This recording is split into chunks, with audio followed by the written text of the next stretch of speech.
Madame la ministre, quel est votre état d'esprit en ce jour du premier Conseil des ministres de la Nouvelle République? Écoutez, je veux vous dire que c'est tout plein d'émotions, il faut le dire, et tout plein de responsabilités, c'est une charge. Nous sortons là d'une élection qui nous a ouvert les portes d'une nouvelle République. Donc j'appartiens au premier gouvernement de la Nouvelle République. On sent le poids de la charge, le poids de la tâche. Nous avons un projet de gouvernement très lourd à exécuter. Et en tant que ministre du Tourisme, en tant que poumon économique vitrine du Congo, vous pouvez imaginer le poids et la responsabilité quand nous parlons de diversification de l'économie. Et le tourisme est l'un des secteurs économiques piliers dans le cadre de certaines économies. Et nous avons l'ambition de faire que le Congo également ait un tourisme qui s'ouvre tant pour les Congolais que sur l'extérieur.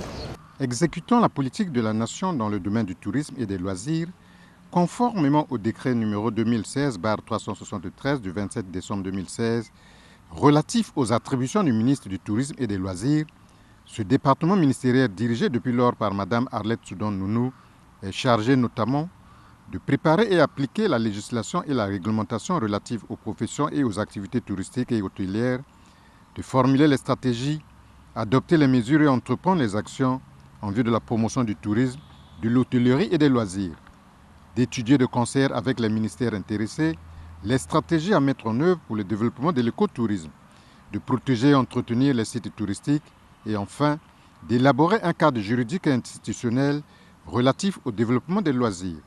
Exécutant la marche vers le développement, le programme de gouvernement du chef de l'État Denis Sassou Nguesso, la ministre du Tourisme et des Loisirs s'est employée entre autres à l'installation des bureaux d'information touristique, à la réactualisation des textes organiques du ministère, au lancement du tour de ville, au renforcement des capacités du personnel, à la rationalisation du paiement de la taxe touristique et à une intense coopération et partenariat.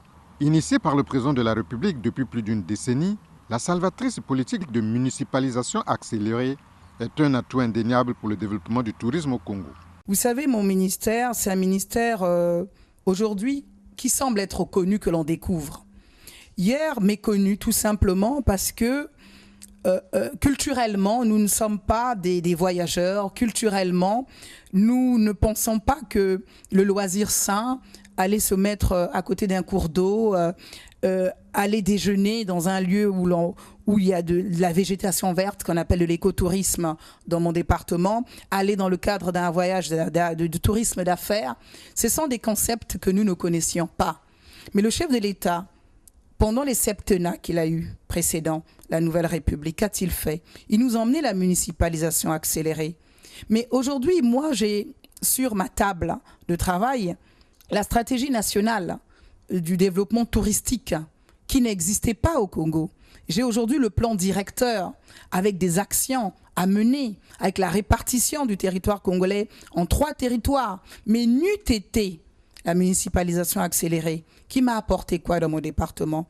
Les infrastructures nécessaires réellement à un tourisme possible. Fort de cette potentialité naturelle renforcée par la paix, la sécurité ainsi que par les acquis économiques, le Congo est un pays fréquentable, donc ouvert aux touristes. Sans accessibilité, vous ne pouvez pas vous déplacer. Aujourd'hui, vous pouvez aller du nord au sud, de l'ouest à l'est, parce que nous avons un réseau routier, nous avons des aéroports, nous avons des voies navigables.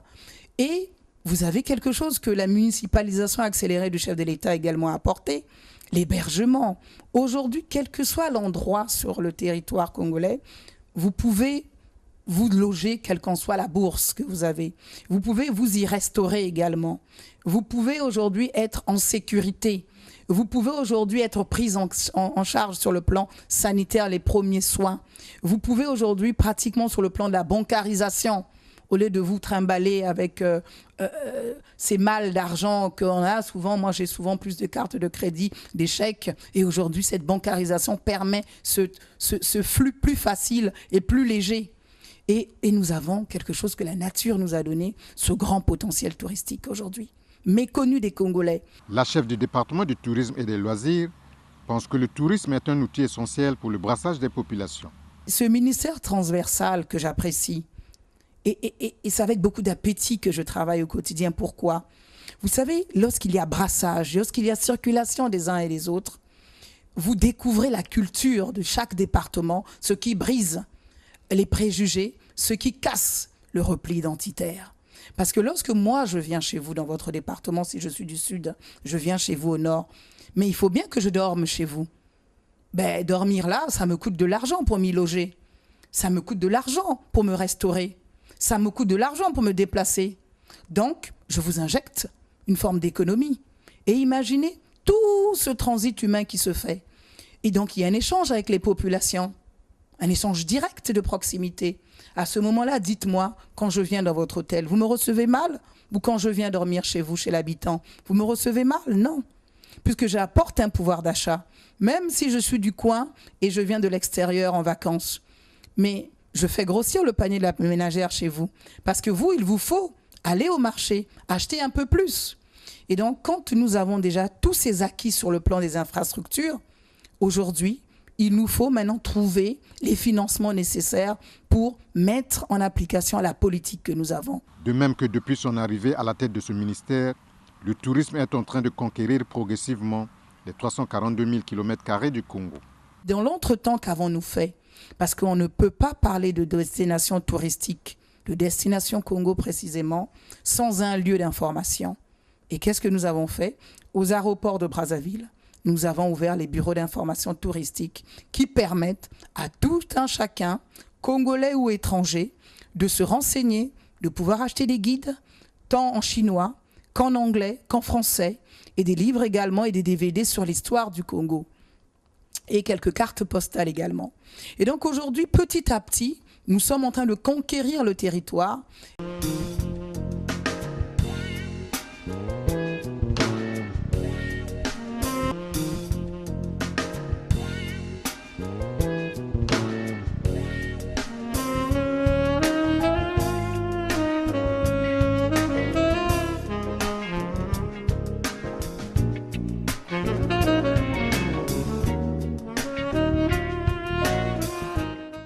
À l'heure dite de la mondialisation où la planète est devenue un village global, grâce aux nouvelles technologies de l'information et de la communication, le tourisme s'appuie sur ce NTIC pour faire de la destination Congo un repère mondial. Nous avons ouvert également, dans le cadre de la stratégie de l'e-tourisme, comme on l'appelle, dans les réseaux sociaux, on a une stratégie digitale.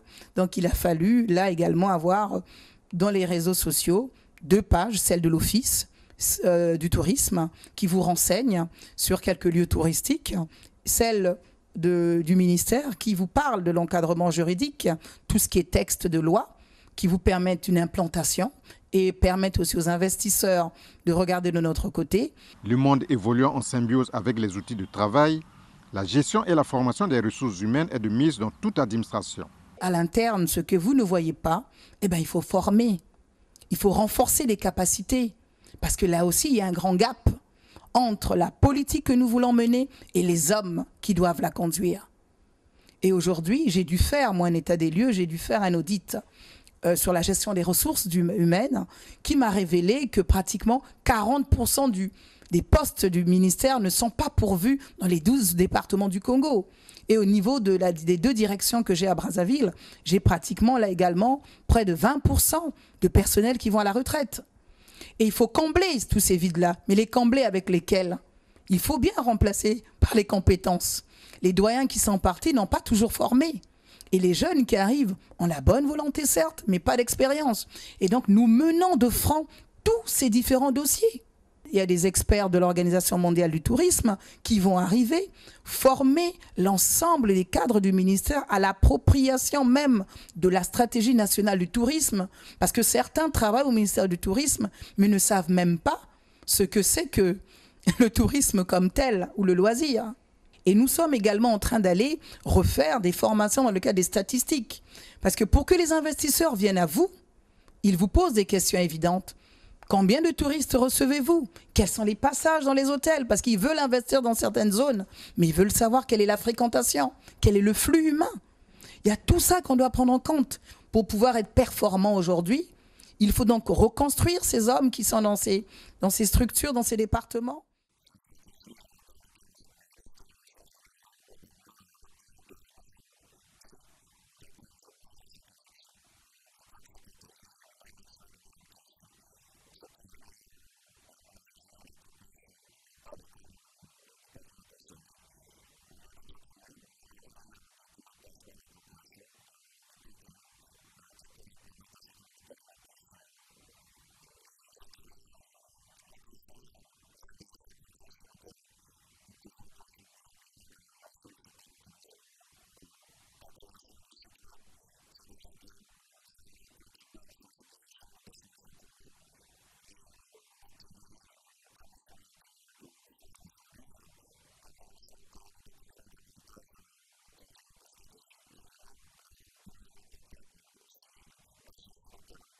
Dans sa feuille de route, le ministère du Tourisme a prévu d'organiser dans un proche avenir les premières assises nationales du tourisme destinées à la mise en lumière du pays.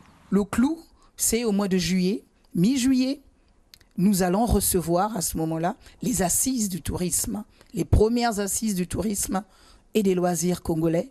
Et nous allons avoir la présence du secrétaire général exécutif de l'Organisation mondiale du tourisme au Congo qui nous fait l'honneur et l'amitié de venir mettre le Congo en lumière. Et nous espérons avoir comme parrain, que nous avons déjà parrain du ministère, mais parrain de la cérémonie, nous souhaiterons avoir le chef de l'État. Largement ouvert aux investisseurs privés nationaux et étrangers, le secteur touristique qui s'emploie à innover en matière de produits basés sur l'écotourisme, le tourisme culturel et la découverte contribue dans une large mesure au produit intérieur brut. Parce que n'oubliez pas que le tourisme dans le monde, c'est un emploi sur 11. Le tourisme dans le monde, c'est 10% du produit intérieur brut mondial. Et donc, il n'y a pas de raison qu'il en soit autrement au Congo. Le tourisme, aujourd'hui, dans le cadre de la diversification de l'économie, fait partie des 5 ministères prioritaires arrêtés par le gouvernement de la République. Donc, il nous faut travailler, certes, oui, mais il nous faut également trouver les budgets nécessaires. Et là, je pense que le chef de l'État et le Premier ministre Clément Mamba ayant la volonté politique de faire ainsi, lorsque les choses iront mieux, nous allons donc pouvoir accélérer un peu l'investissement dans le cadre de ce département qui est le mien. S'agissant des points attractifs en chantier au ministère du Tourisme, le gîte de Souci dans le département du Niari sera un important point de chute pour les touristes nationaux et étrangers. Nous avons de magnifiques sites. Nous sommes en train de construire à Sossimène, non loin de Dolizy, dans le département du Niari, l'un des premiers gîtes ruraux auquel nous avons mis un bureau d'information touristique et nous allons l'inaugurer avec le Premier ministre, chef du gouvernement. Il nous faut travailler parce que nous avons la possibilité de créer des emplois dans les secteurs de la restauration, dans les secteurs de l'hébergement, dans tout ce qui tourne autour des métiers du tourisme. Ailleurs, ça se fait. Et aujourd'hui, nous avons tous les outils nécessaires pour aller à un tourisme intégral. Dans le cadre de la célébration de la fête de la Nativité, un marché de Noël a été organisé du 16 décembre au 15 janvier 2017 par le ministère du Tourisme et des Loisirs en partenariat avec la mairie de Brazzaville. Nous avons offert aux Congolais à Brazzaville, ceux de la capitale, un marché de Noël. Ce n'est pas la vocation du ministère, vous me direz. Cela devrait se faire normalement par les municipalités, mais nous avons voulu donner un coup de pouce et essayer d'expliquer aux Congolais que le loisir également, à l'occasion de ces festivités de fin d'année, est possible également autour de ce genre de rencontres. Et puis nous avons aussi un dernier produit, quelques bus que nous avons pour faire le tour de Brazzaville. Et nous sommes aussi en train d'organiser, j'étais là heureuse de l'entendre dire, organiser pour les diplomates au Congo, tous les diplomates, le corps diplomatique m'a saisi, pour leur organiser un circuit touristique parce qu'ils comprennent maintenant que nous pouvons faire du tourisme au Congo et ils m'ont demandé de leur organiser un circuit parce qu'ils veulent voir autre chose et ils veulent sortir également des chantiers battus de la politique pure. Ils aimeraient un peu aller voir autre chose. C'est déjà encourageant. Abordant le plan politique à l'orée des futures consultations populaires, la ministre Arlette Soudan-Nono pense que le Congo dispose désormais d'une classe politique mature qui s'emploie à travailler pour la République. Sur le plan politique, il nous reste maintenant la bataille des législatives que le chef de l'État, dans le cadre de ses réformes, va poursuivre. Nous allons aller au local, qui va nous emmener au sénatorial. Et je pense que petit à petit, la réforme tant attendue des institutions est en train de prendre corps. Et je pense qu'aujourd'hui, vous voyez que la classe politique commence à être une classe politique mature. Nous avons une opposition qui veut être républicaine aujourd'hui. Et nous avons eu la concertation de Brazzaville. Nous avons eu celle d'Evo, à laquelle j'ai participé. J'ai également participé à celle de Dolizy. J'ai également participé à celle de Sibiti. Et la dernière en date, au nom du gouvernement, j'ai fait partie des ministres participant également à la concertation de la Sangha. Et vous pouvez me croire, nous avons une classe politique mature aujourd'hui et qui veut être républicaine, qui veut travailler pour le peuple et la société civile. Maintenant, en ce qui concerne les uns et les autres, l'opposition, oui, mais elle se fait au travers des mécanismes démocratiques et au travers des choix de nos élus, la représentativité au sein du Parlement. Et là, nous allons aller tous compétir pour voir lesquels auront la majorité parlementaire et nous pensons pouvoir consolider la nôtre. Et en ce qui concerne l'opposition, celui qui aura le plus d'élus sera certainement, comme les textes le disent, le chef de file de l'opposition de façon évidente. Faisons la lecture du discours d'investiture du président de la République le 16 avril 2016 au Palais des Congrès. En dépit des clivages ethno-régionaux entretenus par certains Congolais, la ministre du Tourisme pense que le chef de l'État s'est situé au-dessus de la mêlée en prônant le rassemblement de tous. À l'issue de sa prestation de serment, parce qu'il est question de cette année que nous célébrons, 1 an de Denis Sassou Nguesso, président de la Nouvelle République du Congo, il nous avait dit qu'après son élection, il prônait le rassemblement et qu'il n'y avait pas de vaincu ni de vainqueur, mais que c'était le peuple qui était le grand gagnant de cette élection. Il a construit là une démocratie où tout s'est joué dans les urnes. Et aujourd'hui, la clé de voûte, comme l'a dit lui-même le chef de l'État, c'était d'abord l'installation du président de la République. Et n'oubliez pas que cette constitution nous emmenait un Premier ministre, chef de notre exécutif, et que moi je suis issue donc de ce gouvernement, un gouvernement de 38 ministres aujourd'hui, dont 8 femmes qu'il faut saluer, parce que si mes calculs sont bons, depuis les indépendances, 1960, en 2016, nous n'étions que 11 femmes membres d'un gouvernement congolais depuis les indépendances. C'est peu. Et n'eût été la volonté du chef de l'État d'inscrire tout d'abord dans la loi fondamentale, la nouvelle constitution, un article sur la parité et sa volonté politique affirmée d'avoir 8 femmes dans ce gouvernement aujourd'hui, nous avons atteint le chiffre de 19. Et ce n'est pas peu. Et donc nous devons déjà saluer le président de la République, le remercier, parce qu'il est en train de ramener toutes les réformes institutionnelles prévues dans le cadre de cette nouvelle constitution, qui nous emmène à cette nouvelle République, j'insiste. Et n'oubliez pas qu'il nous a demandé de changer nos comportements déviants et que par la suite, il nous a parlé de rupture. Rupture avec toutes ces anti-valeurs que nous décrions, mais auxquelles il faut donner réellement un contenu. Il ne faut pas que ce soit des éternels refrains. Cela vous concerne, cela me concerne, cela nous concerne en tant que Congolais. Et je pense que le dernier point, c'est la rigueur. Et aujourd'hui, par le processus judiciaire, où certainement mon collègue va certainement monter les différents dossiers pour juger ceux des nôtres qui se retrouvent sous les verrous pour quelque motif que ce soit, je pense que ça sera là également la consolidation de cette démocratie où la justice, elle est faite pour tous. Parce que vous savez, nous en politique, nous savons faire une chose en politique. Nous savons jeter le caillou, nous savons avoir les fusils, mais nous n'avons souvent pas les cartouches qui sont les enfants des autres. Le président l'a déjà répété, même avant d'aller à la nouvelle constitution, qu'il n'y aura plus jamais le sang des autres qui va couler ici. Pourquoi j'insiste là-dessus, madame?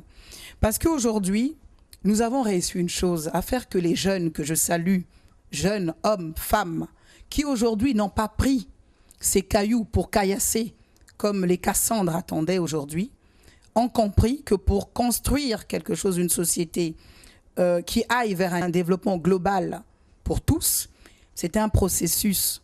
Ça ne se décrète pas. Et aujourd'hui, la volonté, la détermination du président à consolider ces acquis-là de paix qui nous emmènent à ce développement réel nous permettent de dire que nous avons déjà progressé énormément. Vous pouvez me croire, énormément. Le Congolais aujourd'hui comprend qu'un homme, une voix, un bulletin dans l'urne. Malgré la situation économique mondiale difficile qui n'épargne pas le Congo, le pays est résolument tourné vers le progrès dans le travail et la négation des comportements déviants. Le Congolais aujourd'hui comprend ce que c'est qu'un projet de société, celui qui a conduit le président de la République, la marche vers le développement. Allons plus loin ensemble. Ce n'est pas qu'un vain slogan, vous pouvez me croire. Nous qui sommes aujourd'hui aux affaires, en tant que ministre du Tourisme et des Loisirs, vous pouvez me croire, c'est une lourde responsabilité.